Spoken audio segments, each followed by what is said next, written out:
How to keep your home looking clean. Before leaving a room, look around for any items you can grab that belong to where you're headed. Besides making your bedroom instantly neater, turning down a made bed signals to your brain that it's time to go to sleep, so you fall asleep faster. Wash the dishes you're done with while waiting for your food to cook. Hang up your clothes as soon as you change. Wipe down the bathroom sink right after brushing your teeth. Don't just toss the pile onto your counter, throw junk mail into recycling bin, and file bills to be paid at the appropriate time.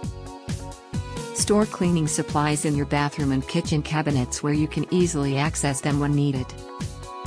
Designate a spot for everything so you can easily return things to where they belong. Place doormats on the inside and outside of each exterior door, shake them out on a regular basis.